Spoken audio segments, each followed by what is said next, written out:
How many Mashiachs are they?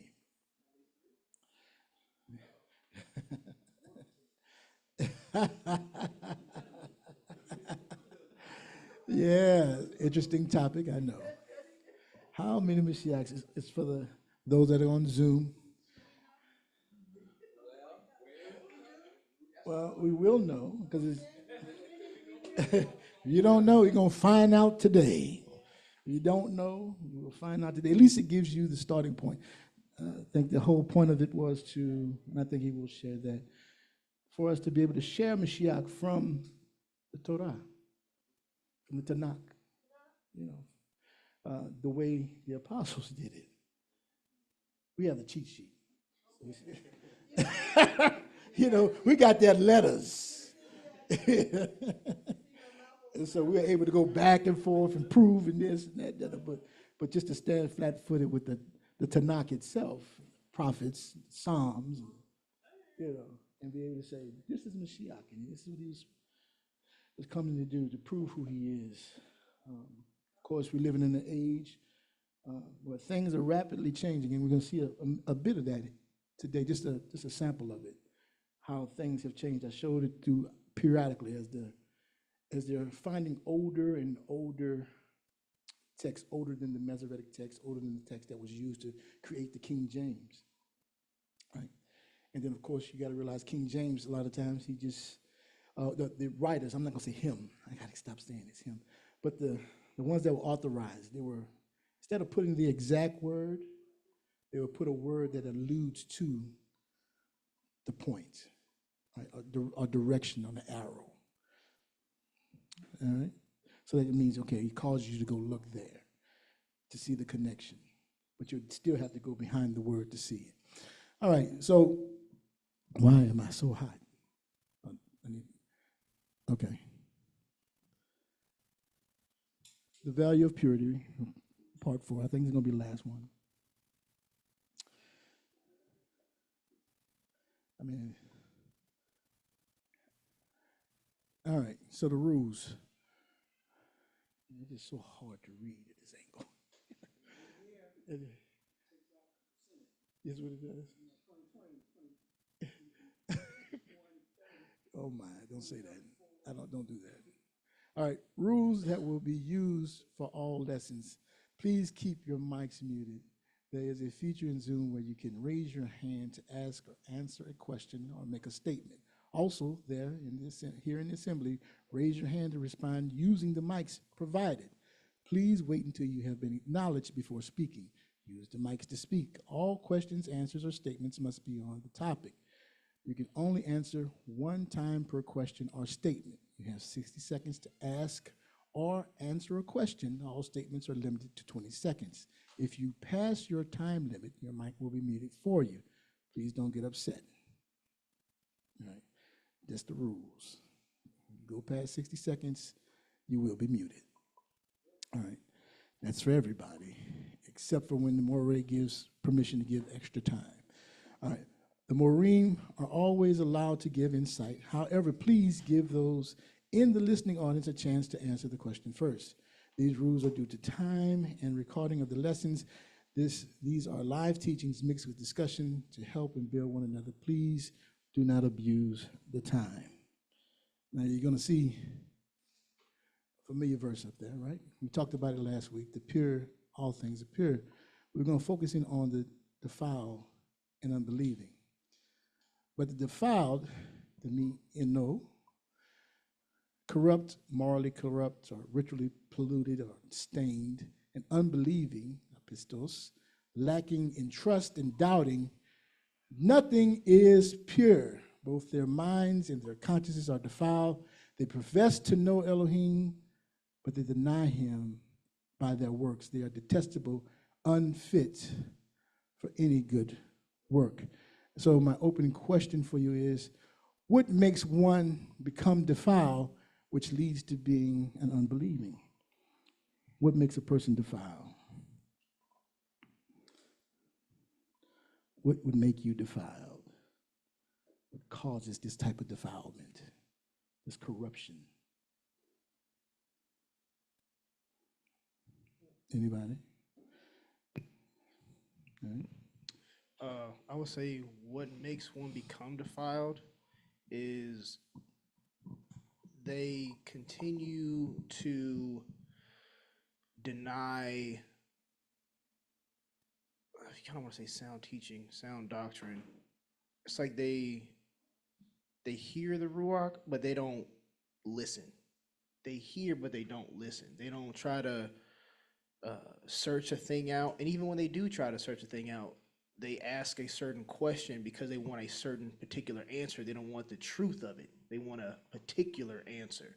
So their minds are already starting to deteriorate in that aspect of being impure because of their intention.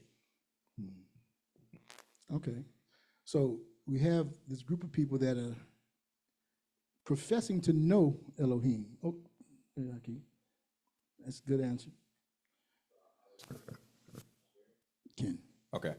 I would say two things. The first is, like most of us, before we knew the walk, we were doing certain things and living a certain lifestyle, whatever that lifestyle may be.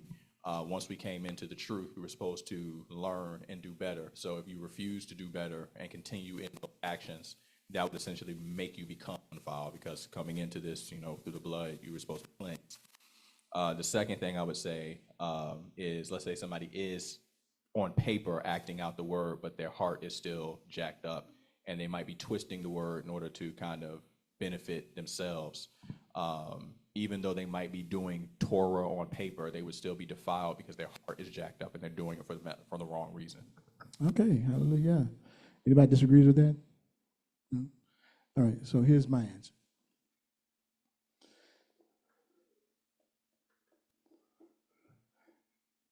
A root of bitterness causes defilement, and that root stems from unbelief. Right? Let's see how it builds. All those answers are correct. All right. Hebrews 12:15-7. See to it that no one fails to obtain the favor of Elohim, that no root of bitterness springs up and causes trouble, and by it many become defiled. So we're going to talk about what causes this root of bitterness. And they covered a lot of it, right? They covered some of it in there, what they said in there. One, the turning away from the Father and his word, rejecting it. Or knowing what it says and still not accepting what it says. That will cause you to become defiled. Two, allowing the ways of other nations and mighty ones to influence your behavior. You're getting in the culture, you get out in the world, and you begin to want, you're looking at what they're doing, you say, oh, it might be all right to do this, or it might be all right that, or we'll migrate and bring stuff in, thinking it's okay, mix worship, so to speak, or mix serving. He tells them not to do that, right? Two, you deceive yourself into thinking that your relationship with the Father is unique, and the consequences don't apply to you, right? Me and Yah got a special relationship, so, it's not going to happen to me. He knows my heart, right? We get that mindset. Believe it or not, we all, we talk about it much, but this is a thing that we have to be careful of, right? Two, seeking instant gratification. And that thing doesn't happen, or it does happen, and it's not what you expect it to be. All right, we're going to see that. We're going to see. All right. So, first thing is this unbelieving, right? An evil, unbelieving heart turns away from the Father. An evil, unbelieving heart turns away from the Father. I'm just going to give one example of that. Hebrews 3:12. Take care, brothers and sisters, that none of you have an evil, unbelieving heart that turns away from the living Elohim. We're going to see that turning away in a little bit. Example of it. An unbelieving mind is blinded to the truth. All right? 2 Corinthians 4:4. In their case, the mighty one of this world has blinded their minds of the unbelievers to keep them from seeing the light of the Besorah, of the esteem, or as we say, the Shekinah, of Mashiach, who is the image of Elohim, right? Right? An unbelieving person is given over to their own desires. And then you start thinking it's right. 2 Thessalonians 2, 9-12. The coming of the lawless one is apparent in the working of Shaitan, who uses all power, signs, and lying wonders in every kind of wicked deception for those who are perishing because they refuse to love the truth and to be saved. For this reason, Elohim sends them a powerful delusion, leading them to believe what is false. Can you get to that point? Right? So that all who have not believed the truth, but took pleasure in unrighteousness, will be condemned. And we see it is another example of that here in Romans 1, 28-32. And since they did not see fit to acknowledge Elohim, Elohim gave them over to an unfit, the same word there, detestable, disobedient, unfit for any good work, unfit, bad, worthless, disqualified. We usually see in the King James, reprobated, right? Reprobate mind. And to do the things that should not be done. Now your mind has been warped. Your conscience has been seared. Even though you'll see this. And they are filled with every kind of injustice, evil, covetousness, malice. We covered that malice last week. Full of envy, murder, strife, deceit, craftiness. They are gossips. Now remember, they were turned over to what? Sexual immorality. That's what they were turned over. And using their bodies in every way that was unnatural. And so what comes along with that is this, right? And you see that in real life, if you're around people who are like this in the world. And if I haven't been around anybody in the walk like this, yeah, at least that I've been around, that exhibits these fruit, slander, Elohim haters, insolent, haughty, boastful, well, maybe that, inventors of evils, rebellious toward parents, maybe a little bit of that. All right, foolish, some of that. Faithless, a little bit of that. Heartless and ruthless. They have no compassion. They know Elohim's decrees. That's the funny part, right? They have a knowledge of Elohim's word. They know it's wrong, that those who practice such things deserve death. They can read it and blank at it, but guess what? It ain't going to happen to me.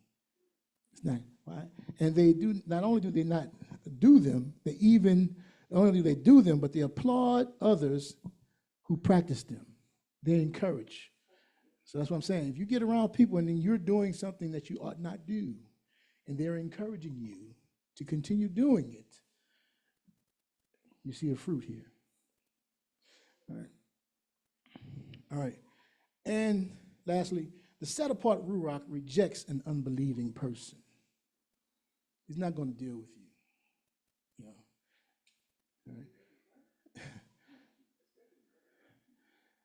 The Wisdom of Solomon 1, 3-5.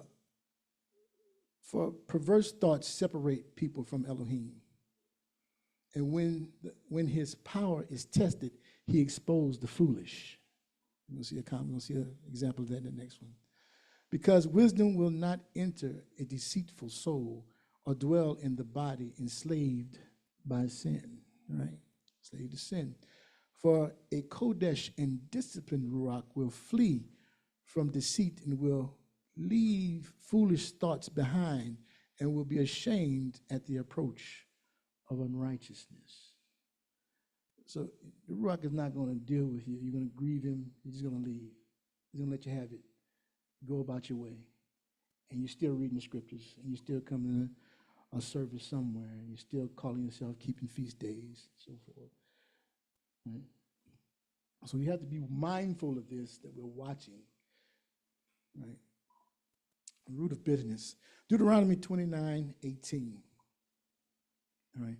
Beware lest there be among you a man or a woman or a clan or a tribe whose heart is turning away. Their heart is turning away, right? Doubt is creeping in. The fear of Yahuwah is fading away. They're not as scared anymore. They're questioning the righteous judgments of Yahuwah, right?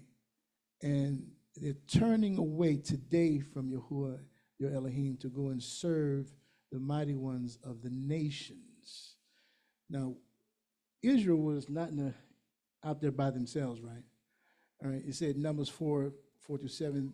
Now the rabble, who was the rabble? What's that connected to? The rabble.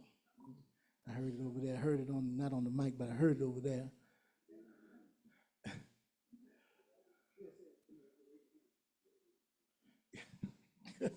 I was looking over here. I'm waiting for somebody. I know rabble. Go ahead. The mixed multitude. All right. All right.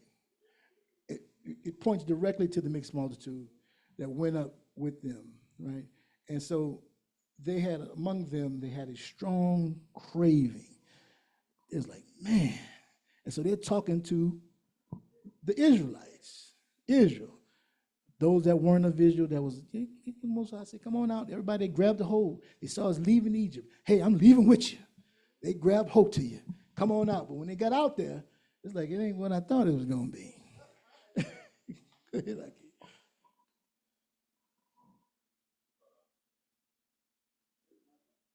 All right, can you hear me? Share. Okay, so it's just interesting to me that it says that it was the mixed multitude, but then the next sentence says, and the people of Israel also wept. So it's possible that the mixed multitude that went out with them was not actually enslaved. So a lot of the things that they were experiencing, the Israelites never actually truly experienced like that, but they somehow managed to join up in the complaint. Oh, yeah.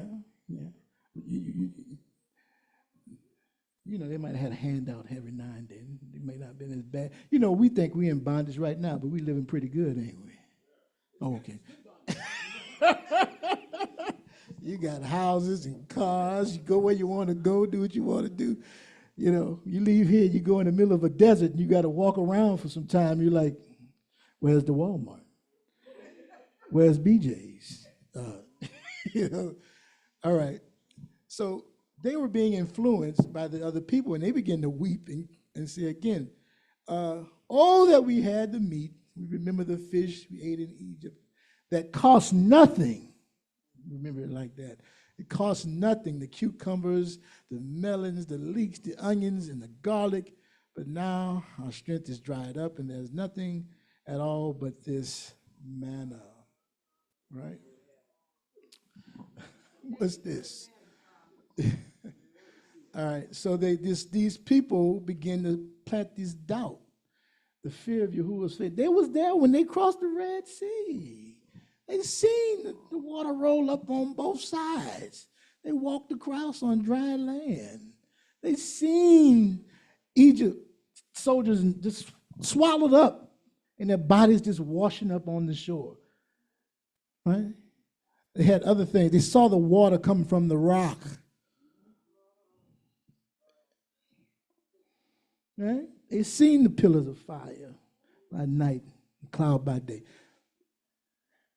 But they started to fear of who was waning. That's their Elohim. All right. Let's keep going. But this not only comes from those that, we say among you, right? In Deuteronomy 17:2, what does that talk about? Anybody know? You got that in your minds?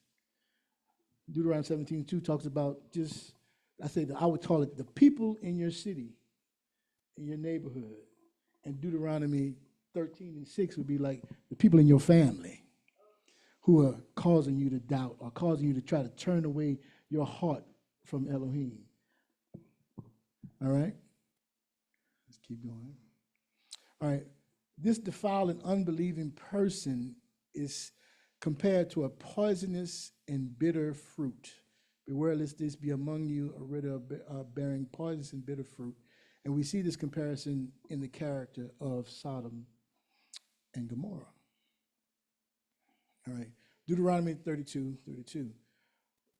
For their vines come from the vine of Sodom, and their fields of Gomorrah. Their grapes are grapes of poison, and their clusters are bitter. Their wine is poison of serpents, and their cruel venom as vipers. This thing that they're, this turning away, this creeping in, this doubt that they're feeding, and is causing others to be infected. Drink this poison that they're infesting into the group. So they're saying, beware that you have these people around you. Right? Don't have these individuals around you. They start speaking a certain way. He says in Jude, this is some of the characteristics of Sodom, right? Jude 7, likewise Sodom and Gomorrah and their surrounding cities, which in the same manner as they indulged in what? Sexual immorality and pursued unnatural lusts, serves as an example by undergoing a punishment of eternal fire. So that means that is what's going to happen to the wicked. Most people, I don't believe that.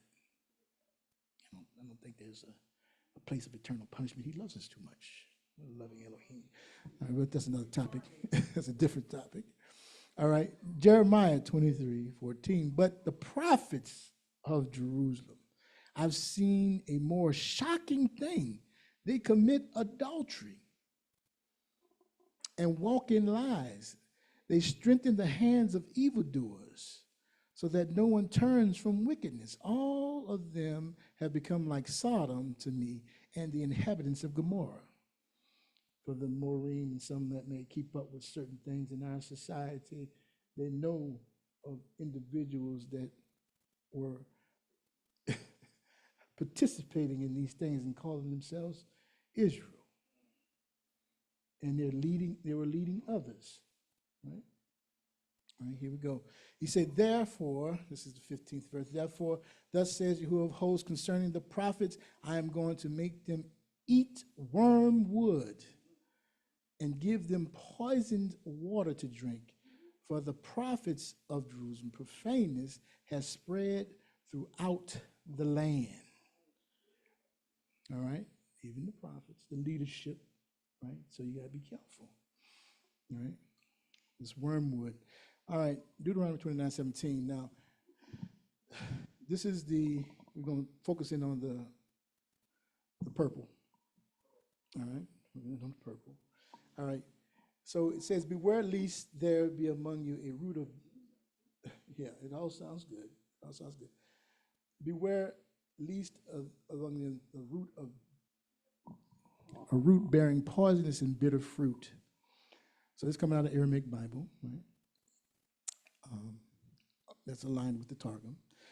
Let there then not be among you a man or woman or family or tribe whose heart turns aside this day from following the Memra, the word of Yahuwah, your Elohim, to go and serve before idols of these people. Let there not be among you a man whose heart meditates on transgressing the law. Thinking about how I can get away with something. Right? Since he is likened to a root fixed in the ground, for the beginning of sin is sweet as honey, but its end is bitter as wormwood of death. Started out pretty good, but it ended up bad. We're going to see that in a little bit. All right. So this is 29:19. One who, when he hears the word, this individual that's among you, when he hears the word of this sworn covenant, blesses himself in his heart. I just want you to, these are highlighted for a reason, right? So bless himself in his heart. Remember, feel a certain way about their relationship in its security, saying, I shall be safe, though I walk in the stubbornness of my heart. You know, This will lead to the sweeping away of the moist and the dry. So what do you think that idiom means?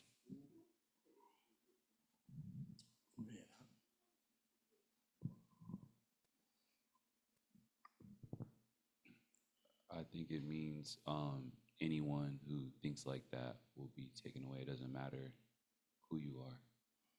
Okay. You led away. Led to sweep away the moist and the dry. Anybody else? Right on. I think for the person that's walking in stubbornness and says that and the aspect of sweeping away the moist and the dry, that person is just gonna throw the baby out with the bathwater. There's no distinction. He doesn't have a distinction between the two, so he's just gonna get rid of everything because he's so stubborn about the aspect of it. Okay. That's an idea. You got something back there? No. Anybody online? No, okay. Well, let's look. I've got 4 examples up here to kind of give us a clear idea. All right, so we're seeing all the aspects that we talked about, the turning away the heart, the following after other nations, to convince yourself that you have a special or unique relationship with the Creator without consequence. Right? So here we go. In the Septuagint, the LXX, it shall be as if one hears the word of this curse and shall flatter himself in his heart. Now they said the sworn covenant, and they talk about the curse, where that's coming from. Why are you saying that? I don't hear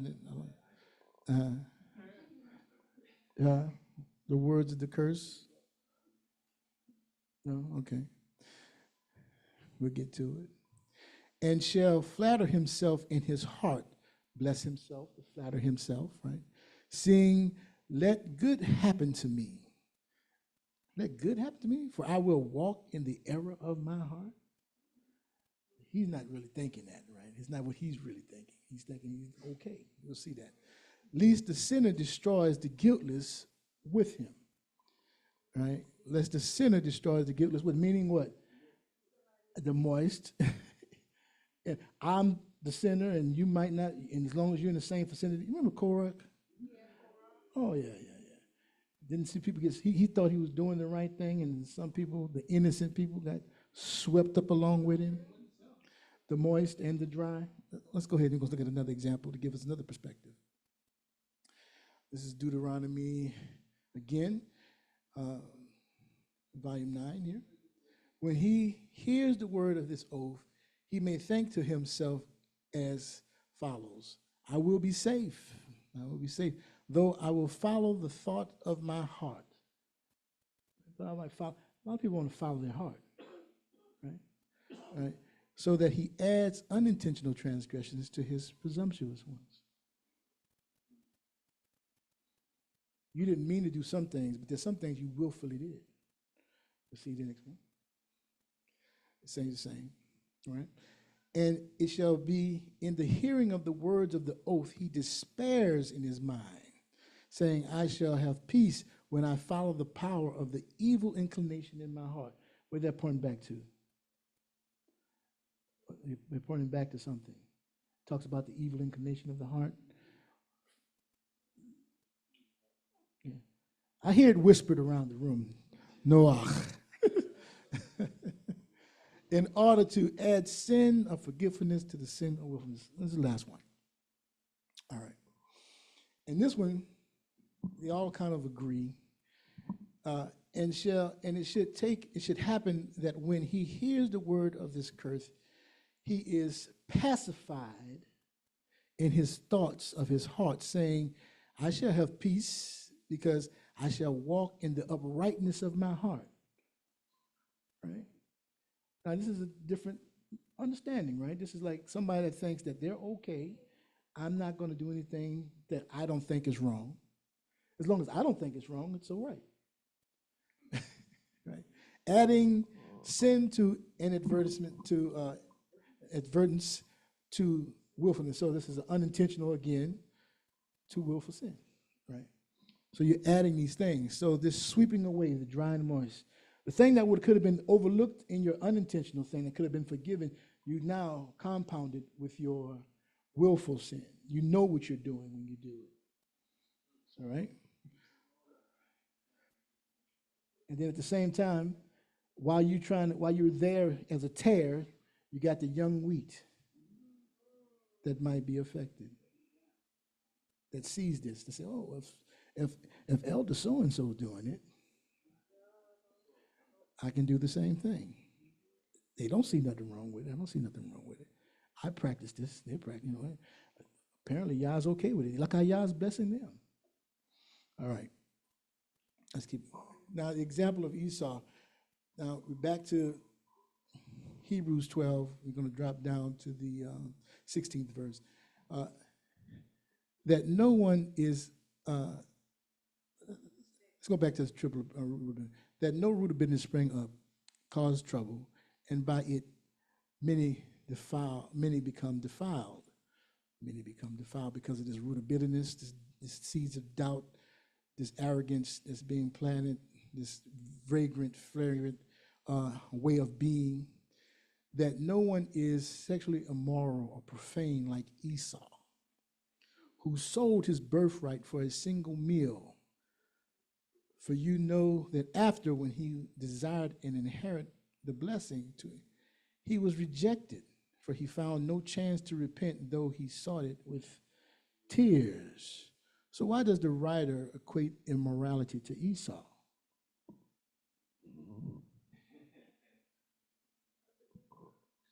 All right. Because he didn't obtain that grace. Thank you. I left that Elohim. there for history. That grace of Elohim. Yes. So because of that, that's the most important part. I just want to. You want to keep doing? You want to get that out there? Yeah. Yeah. We thank you, brother. I appreciate you. Yes. So, why does the writer equate? Oh, Martial? Shalom. So he didn't value his own birthright. Likewise, that someone that is sexually immoral does not value their own purity. Good. Anybody else? No? Okay. All right. Instant gratification, no matter the cost. All right. All right. Here we go. Genesis 25:20. Yaakov said, sell me your birthright now. Esau said, I'm about to die. Of what use is a birthright to me? Yaakov says, swear to me now. So he swore to him and sold his birthright to Yaakov. Then Yaakov gave Esau bread and lentil stew. And he ate it and drank and rose and went on his way. Thus Esau despised his birthright. Right? Sometimes you have a gift. We have the gift of our purity when we're young. And we don't know the value of that. And we'll despise it. Right? We come into the walk. You've been doing good for 2-3 years, keeping yourself pure. Then you meet somebody. And they knock you off your game. You realize, because you didn't hear the word, the truth. Or you just ignored it. I knew it because the Ruach could point to you. I know he said, you're going to hold fire in your bosom and not get burned. Yeah, you're going to play with this thing right here. Right? But he's despised for instant gratification. It didn't matter what it costs. All right, let's see what happens next. One who plans the fall of others. Now you want to get back because you feel like you have been done dirty. I've been taken advantage of. When he told him plain, but you didn't know the value of what you had. All right. Now Esau hated Yaakov because of the blessing which his father had blessed him. And Esau said to him, the days of mourning of my father are approaching. You waiting on his daddy to die. And then I'll kill my brother Yaakov. Right. This is the progression. Now I'm going to see if I can get him. I got my heart set on it. My mind, this root of bitterness is set in. It's setting in.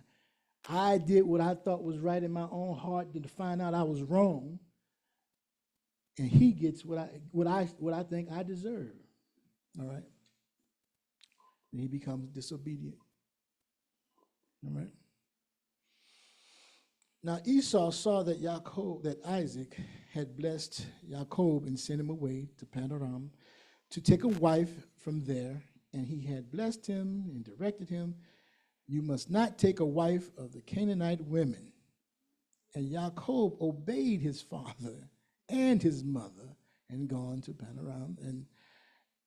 And so when Esau saw that the Canaanite woman did not please Isaac, his father, he left it alone, right? He didn't go after that. No. You know what he did? He went and found, he found Ishmael, right? And took as a wife, besides the wives he had, you know he had two wives. Who he had, a Hittite and a Hivite? Yeah. He had already had two, and he went and got him another one, Mahalath, the daughter of Ishmael, and Abraham's son, the sister of Nebaioth, right? And Nebaioth is his oldest son. So he took this new wife despite his mom and dad, disobedient to parents, right?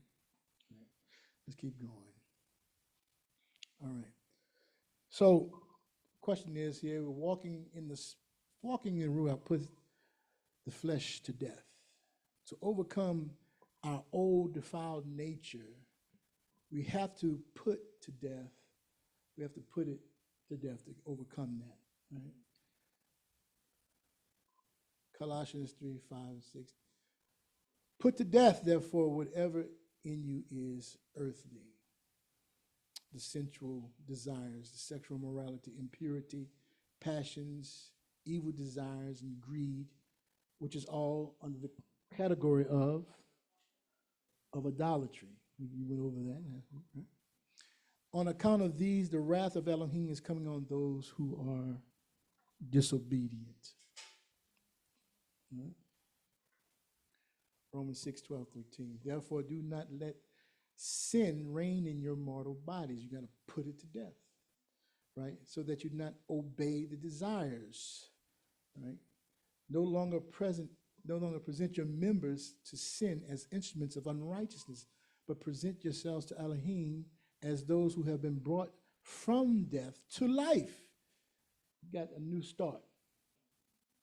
Like I said, no matter you come in, you believe the word, believe the message being preached, taught, you have a new start, fresh, redemption, right?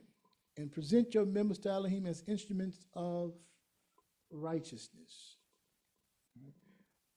Right? So we're still walking this out. But you have to start walking by the Ruach. Galatians 5:16-18. But I say, walk by the Ruach, and you shall not gratify the desires of the flesh. Gratify the desires of the flesh. For the desires of the flesh are against the Ruach, and the desires of the Ruach are against the flesh. But these are opposed to one another to keep you from doing the thing you want to do. If you want to live right, there's a part of you that's going to fight it. You want to do wrong, your conscience, if it's intact and not seared, will poke at you. You know you're not supposed to be doing that. The word's going to come up. The Ruach is going to speak through it. Hey, you're going to do that? You seriously going over there? You seriously going to pick up that call? You seriously going? You know what they're about, right?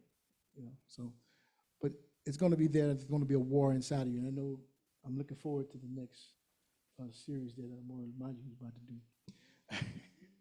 No. Yeah, next week we can do it. But if you are led by the Ruach, you are not under the law. What law we're not under? I see. I hear that loud and clear. Come on now. Somebody in the microphone, please. You hear that so much, you know it now. You're like, boom, ain't no question about that. Just say it. The law of sin and death. All right, there you go. Romans 8:2. For the law of the rock is life in Mashiach, which has set you free from the law of sin and death. You get out of that cycle. You don't have to follow that. Now you have a choice. Tree of knowledge of good and evil is still there. You can choose to eat from that tree. You can choose to be disobedient. You can choose to be hard-hearted. Right? All right. Obedient faith. So we talk about walking by the Ruach. So how do we do that? You're doing it, right? So how do you do it? What's the first thing we do? You want to explain this to somebody. Say, man, I know it seems like you're coming out of this bad situation. You're a brand new creature. And it's going to be rough because you have this battle going on inside you. But what are you supposed to do first? What is the first thing we're supposed to approach to? All right, listen. I know where you're going, but let's still go here. All right, I'm going to take you this way.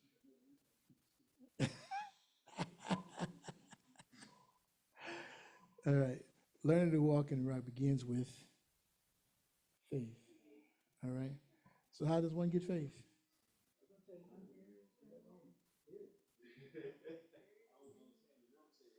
Yeah. Yeah, let them say it. You know, you got.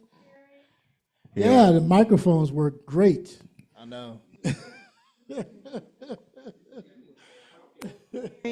Hearing. Hearing. Yeah, what are we hearing? Elohim. The word of Elohim. All right, now I'm gonna put something up here. I want you to tell me what you see.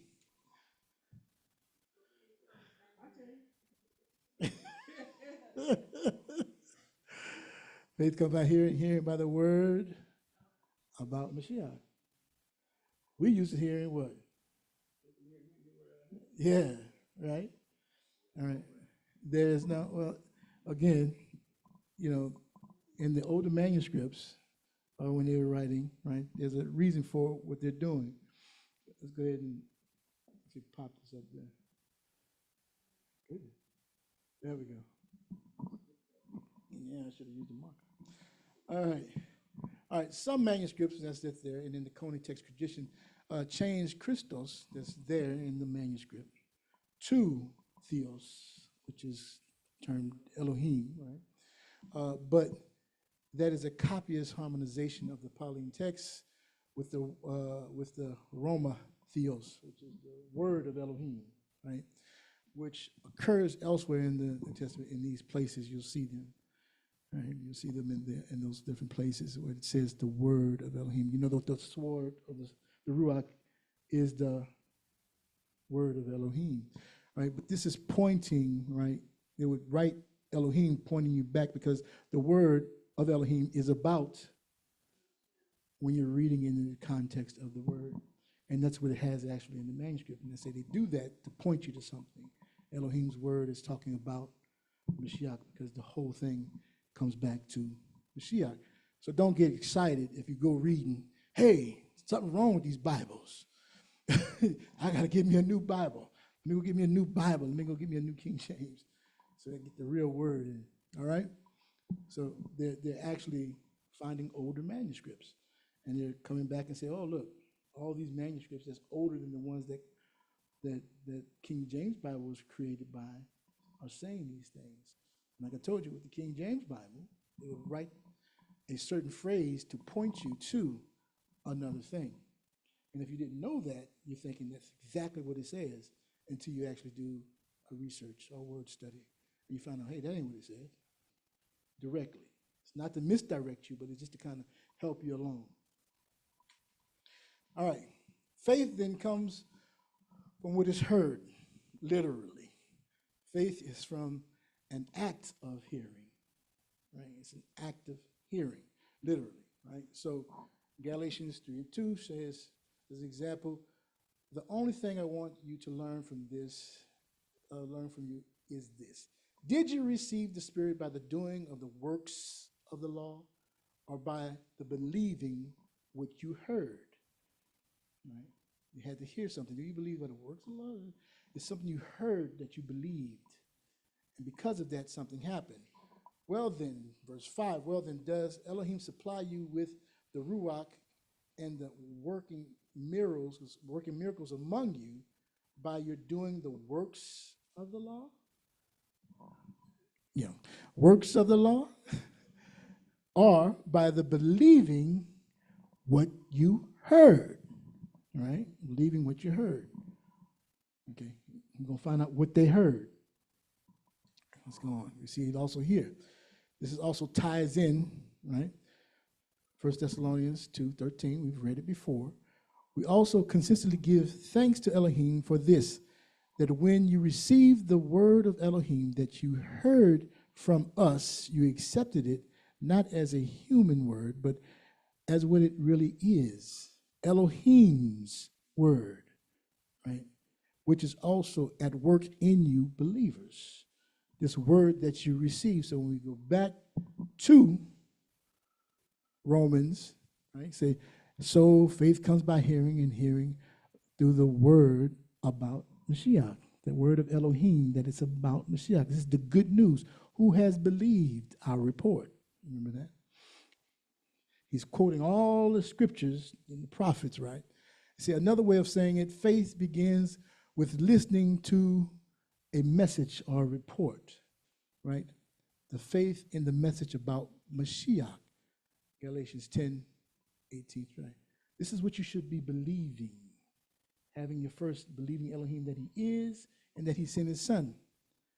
If we bypass Mashiach, you have no connection with the Father. You just bypassed him in our generation, in our time, right? But what does it say? The word is near you, in your mouth and in your heart. That is the word of faith that we proclaim. Because if you confess with your mouth that Mashiach is Adon, and believe in your heart that Elohim raised him from the dead, you will be saved. You'll be spared. You'll be covered, right? For one believes with the heart, and that's as long as you're obedient. That's not like, oh, I believe today, but then I get into that situation where a root of bitterness comes in because things didn't happen like I thought it would happen, like that instant gratification thing. I thought I was getting a good thing, and then it didn't work out like I thought, so now I'm going to blame Elohim, or I'm going to blame somebody in the ministry, I'm going to blame somebody else, and allow that hatred, that root of bitterness to get in my heart, to see them a certain way. Not that you're not going to be spared that way. You might find yourself on the outside. For one believes with the heart, in it leading to righteousness, and one confesses with the mouth, leading to salvation. All right? All right. With the acceptance of the message as proclaimed, as the proclaimed word, such acceptance leads to the obedience of faith, the personal commitment of faith, this obedient faith, that the response that you should have to the word of faith that has been proclaimed about Mashiach, right? And we carry that truth forward. That's why we're going to be talking about these, how many Mashiachs, what their roles were and what they did, and how they saw how it was seen, why there was so much confusion when he came to the earth, and everybody's looking, is he the one? Is he the one? Is this the one? Is that the one? Is this the person? Is that the person? They're looking for different things but the picture of him is a tapestry. I'll put it that way. All right? And was declared to be the son of Elohim in power according to the spirit of set apartness by his resurrection from the dead, Mashiach, Yahushua HaMashiach, our Adon, through whom we have received favor and apostleship to bring about the obedience of faith for the sake of his name among the nations. The obedience of faith. That was the purpose of proclaiming the good news of Mashiach, so that everybody, he said, Most High authorized this. Yes. Hallelujah. But now, Romans 16:26, but now disclosed and through the prophetic writings is made known to all the Gentiles, all the nations, according to the command of the eternal Elohim, right? To bring about the obedience of faith, right? So this obedience of faith is not just, it's a personal commitment, it's a strong commitment, but it's a response you're supposed to have, right? Hipakawe. Hipakawe. Obedience response, pistos, pistios. And say it slow. Obedient response, trust and confidence. This is the type of response you should have to that word of faith. Obedience with faith without obedience is not faith. That's just belief. And with belief, you can believe all you want in Shaitan, you can believe in Elohim all you want, but the Malachim believe, and they tremble. But you can believe and still carry on and find yourself in a reprobate situation, and now you know what the word says is wrong, but guess what you're doing? The very thing the word says is wrong. And then you come back and say, well, I know it's wrong, but y'all gonna forgive me, right? We'll start abusing his grace. Start abusing the favor of Elohim. Hallelujah. All right, last one. All right. Oh, sorry. Yeah, you're right. If you don't believe the word of Elohim, then you will not be successful in overcoming yourself. That's the first beginning point. First, you do what? You believe that Elohim is, and that he's a rewarder of them that diligently, right? And so you hear the word of faith that's being proclaimed about Mashiach and the redemption to have a relationship back to the Father. Then there is an obedience that takes place, right? The obedient response, how I'm going to respond to this word. And he says, well, you follow me, do as I do. What did he talk about? Keeping the Torah, keeping the Father's word, putting it back in its right place. Not that we look to the Torah for salvation, but it's leading us to understand, because the law is not, once you get it in your heart, it's not for the just, right? It's for the lawless. It's going to expose or shine a light on the wrong. It's going to help you learn, I used to do that. I'm not going to do that no more. I'm not going to do that no more. I used to do that. No, I'm not going to do that no more. Why? Because you're going to be starting to walk in the right standings. But the person that comes along and tell you, it don't take all that. Right? It don't take all that for you to pay attention to. But if you don't believe the word, you won't be successful. It's going to always be a struggle. I don't know what to do. It's right there in front of you. I don't know how to do that. You don't want to do it. You don't want to do it. Now, somebody can tell you it's easy believism. You ain't got to obey everything. He understands, right? You're not going to be, if you're a baby for 50 years, something wrong. You're a baby, you know what I'm saying, for 10 years, something wrong. Something wrong. Now,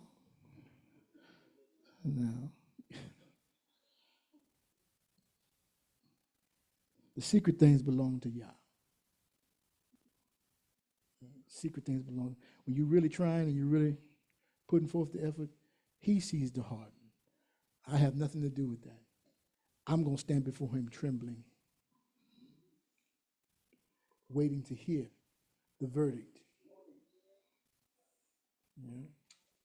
All right, closing remarks. This is 4 of Maccabees, and I thought it was interesting. I wanted to read this one. We, O Antiochus, we have been persuaded to govern our lives by the divine Torah. And I added this, the anointed word of Elohim. Why would I say that? What am I alluding to? Who is also called the word of Elohim, the anointed, right? The word of Elohim, right? So I'm alluding to that. Think that there is no compulsion more powerful than our obedience to the Torah. Therefore, we consider that we should not transgress in any respect, even if, as you suppose, our Torah were not truly divine and we had wrongly held it to be divine. But even so, would it be right for us to invalidate our reputation for piety, which is faith, devotion, and loyalty? Therefore, do not suppose that it would be a petty sin if we were to eat defiling foods, right? Defiling things.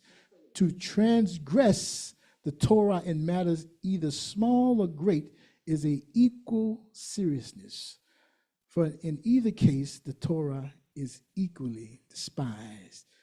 When you do something against Torah, whether small or great, and you know you're doing it wrong, you're despising Yahuwah. You're hating him. All right?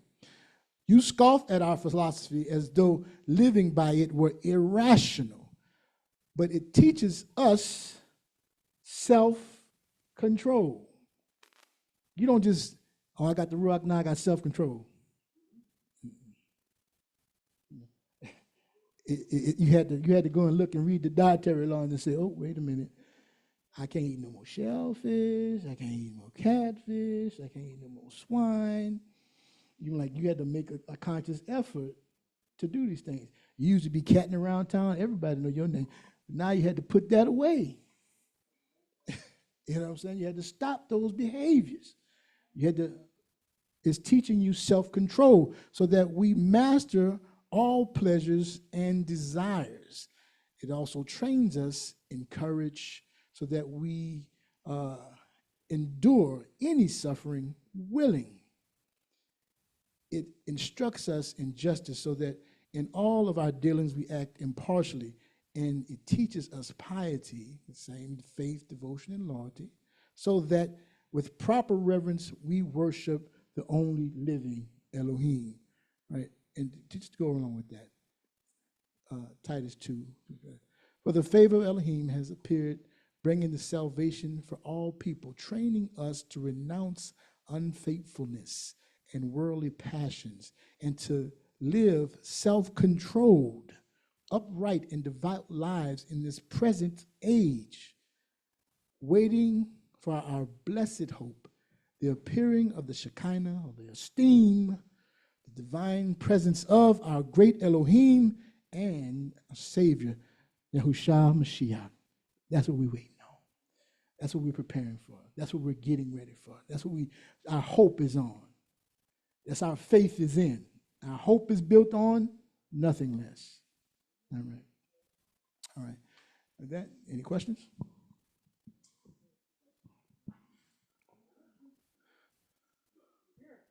Oh, go ahead. I'm looking on the board. I'm like, any question? I don't see no question. Is there a question somewhere? Can you go back to that last slide, Maccabees? Can you remove the Titus real quick, please? Hold on. Where it says, where is it?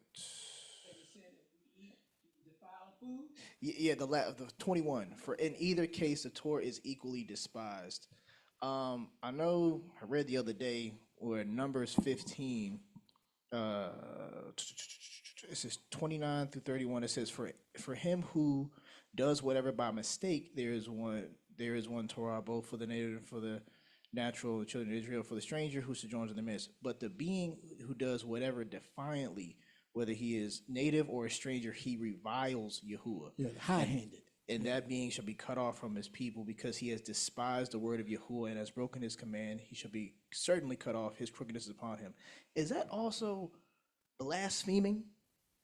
Well, again, we talked about the two types of blasphemy there before, right? What can't be forgiven. Yeah. The blasphemy of the Ruach. Yeah, and then and who else? The Father. The Father. So basically, this is the same thing as that. Yeah. Okay. I was reading that the other day myself. I had it on there. All right. So, well, yeah, we despise you. If you're doing it willfully, you know what you're doing. You know what you're doing. You know it's wrong. I'm going to roast me a hog on this day and celebrate with the rest of the nation and tell all the rest of you brews, stop judging me. I belong to Yah. You know, you bros, you XYZs and stop mine. Y'all just jealous because y'all missed, y'all wish y'all was here. Right? Yeah. Yeah. That's high-handed. All right. Other than that, there's no more questions. Let us stand. Hallelujah.